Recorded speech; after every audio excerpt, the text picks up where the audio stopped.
Tämä on tämmöinen 5 minuuttia, enintään 10 minuuttia puheenvuoro tuosta jalosteiden niin kuin elintarvikekäytöstä ja minkälaista niin kuin säädöspohjaa siinä on että ikään kuin keskustelun pohjaksi, että missä määrin tässä tämän seminaarin porukassa on sitten näitä niin kuin pakurin jalostajia ja näin poispäin, ja mitkä ne sitten on ne siellä ajankohtaiset asiat, niin siitähän on mukava kuulla keskustelu. Tämähän on tämä koko elintarvike niin kuin myyntilupa markkinointiin, se on niin kuin EU-tasosta hommaa, eli EU ryhmittelee nämä sanotaanko elintarvikkeiden tyyppiset ainekset, niin itse näihin elintarvikkeisiin sitten puhutaan ravintolisista elintarvikkeiden lisäaineista ja vielä sitten aromivalmisteista. Kun jollekin niin kuin ainekselle tai sekoitukselle tai ruualle saa luvan yhdessä EU-maassa, niin sitten sen saa niin kuin koko EUn alueelle, eli luvat ja oikeudet on niin kuin koko EU-tasoisia. Tietysti aina löytyy niin kuin poikkeuksia, eli komissio on myöntänyt yhdelle maalle jonkun ruokalajin tai vastaavan niin kuin poikkeuslupia. Suomessa se on tämä Ruokavirasto, jonka kautta nämä asiat kulkeutuu tuonne Brysseliin ja muihin EU-maihin. Mä olen tähän esitykseen, tai tämä esitys perustuu niin kuin lähes täysin tuonne Ruokaviraston nettisivuihin. Siellä on aika selkeä ohjeistus sekä lupien hakemiseen että sitten siihen itse myyntitoimintaan. Olen myös kahlannut sitten nuo direktiivit läpi, että varmistanut, että Ruokavirasto on tulkinut ja Suomen lainsäädäntöön tulkinut ne direktiivit oikein ja hyvin on tulkittu Suomessa. Aloitetaan sieltä ensimmäisestä rivistä, siis Suomessa saadaan myydä niin kuin pakuria sellaisenaan tai EU:ssa, niin kuin näitä palasia saa myydä. Ja sitten Suomessa on tämä poikkeuslupa, että Suomessa sitä saa myydä niin kuin veteen sekoitettuna, eli niin sanottuna teenä. Mutta varsinaista elintarvikestatusta niin pakurille ei ole. Se voidaan sitä, jos pakurista halutaan niin kuin elintarvike ja sen myötä sit niin kuin laajat tämmöiset myyntimahdollisuudet, niin siinä on näitä vaihtoehtoja, että osoitetaan se, että sitä on niin kuin ennen vuotta 1997 perinteisesti ja turvallisesti käytetty Suomesta jossain muussa EU-maassa, eli tämmöinen kuulemismenettely. Sitten on tämmöinen uusi elintarvikeluvan hakumenettely, niin se on ihan tämmöistä, kuuluu sarjaa, että jos joku keksii jonkun uuden elintarvike-ehdokkaan, niin siinä on määrämuotoiset tämmöiset turvallisuuteen, terveydellisyyteen ja tämmöisiin liittyvät niin kuin ihan tutkimustulokset toimitettava sitten EU-prosessiin. Tai sitten jos löytyy jostain niin kuin maailmalta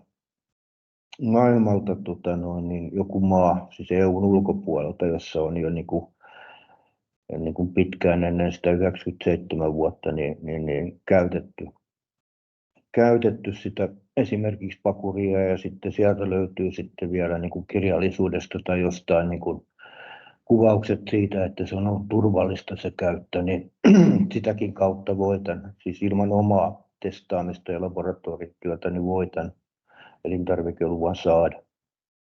Mutta tällä hetkellä siis se ei ole niin kuin EU-ssa elintarvike.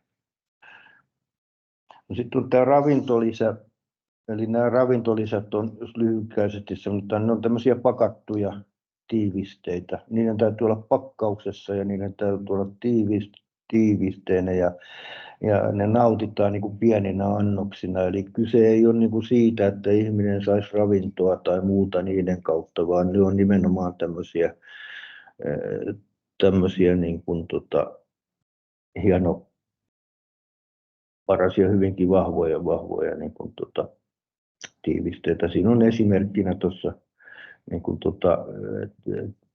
näitä ravintolisia, niin kuin ihmiset syö näitä monivitamiineja ja sitten on laidasta laitaan erilaisia yrttivalmisteita, niin niillä on niin tyypillisesti jotain piristävää tai muuta vaikutusta. Se, mikä tekee tästä, jos ajattelee pakuria, tai siis kun pakuria myydään ravintolisänä, niin siellähän on sitten niissä pakkauksissa, siellä on ihan määrämuotoiset niin kuin velvoitteet, että mitä kaikkea siellä pitää sillä pienellä kontilla lukea, koostumukset, käyttöohjeet, viimeiset käyttöpäivät ja näin poispäin. Tähän mä en laittanut, mutta se mitä siellä ei saa lukea, niin ei minkäänlaista niin kuin terveysvaikutusjuttua tai lääkinnällistä että se pakuri tai joku ravintolisä niin kuin ehkäisisi jotain tautia tai parantaisi jotain tautia, niin sitten se ravintolisä, jos semmoista laittaa sinne kylttiin, niin sitten on jo ravintolisämyyjä lirissä, jos tämmöinen satunnaisvalvonta osuu kohdalle. Sitten oli nämä elintarvikkeen lisäaineet ja aromivalmisteet, eli lisäaineita on erilaiset makeutusaineet ja sitten tämmöiset erilaiset niin kuin erilaisia makuja vahvistavat aineet ja sitten tämä fiksu käännös, kun ottaa suoraan ruokasivulta, tai siis tuolta viranomaissivulta, että aromivalmisteet on seoksia, joilla on aromaattisia vaikutuksia. Tuossa on tuo appelsiiniöljy, vanilja, paprika, uutteet ja tuon tyyppiset. Niin näissä niin pakuri tällä hetkellä se kuuluu niin kuin näissä suhteissa tämmöiseen ryhmään kuin elintarvikkeiden ulkopuoliset ainekset. Ja se lisäaine tai aromivalmiste niin kuin markkinointilupaa, niin se vaatii sitten tuon turvallisen käytön osoittamisen, eli ei ihan helposti ei sitä lupaa tule ilmeisesti. Tai siis en tiedä kuinka helposti, mutta ilmeisesti ei kovin helposti, kun sitä lupaa ei ole niin kukaan saanut vielä EU:ssa. No sitten Hannu taisi eilen aamulla pistää tiedostoa postiin ruokavirastolle.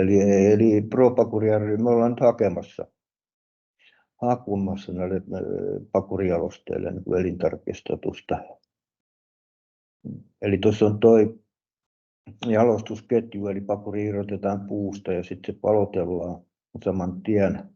Sitten ne palaset joko pakastetaan ja sen jälkeen kuivataan, tai sitten ne kuivataan niin kuin saman tien ilman pakastamista. Laatutestauksen jälkeen niin ne palaset on sitten niin kuin myytävissä kuluttajalle.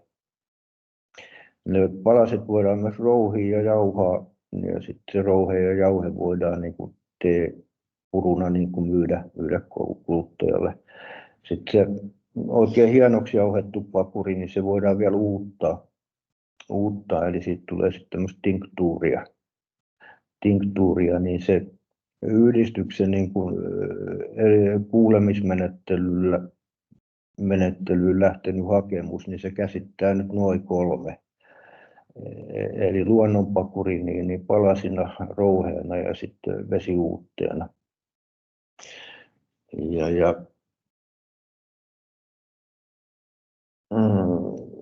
Se menee nyt sillä lailla, tuossa mä kirjoitin eilen, että käsittelyaika ei ole tiedossa, mutta sitten ruokavirastosta tuli tänään viesti, että ne pähkii sitä jonkin aikaa, pyytävät lisäselvityksiä ja näin pois, tsekkaavat, että se on niin kuin asianmukainen se meidän hakemus. Ja sitten se menee EU-käsittelyyn ja sieltä pitäisi niin kuin 4 kuukaudessa tulla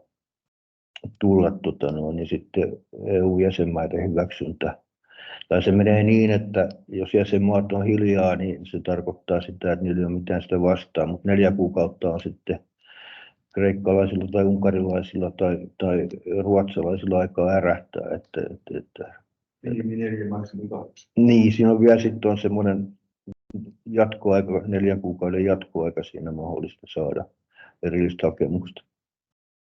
Ja me ollaan siinä kuulemismenettelyssä, niin en minä vaan niin kuin kollegat tehnyt hienoa työtä, kaivannut tätä pakurin historiaa Suomessa ja sitten siellä on tullut niin kuin toivon mukaan riittävä näyttö siihen, että se kelpaa niin kuin elintarvikkeeksi.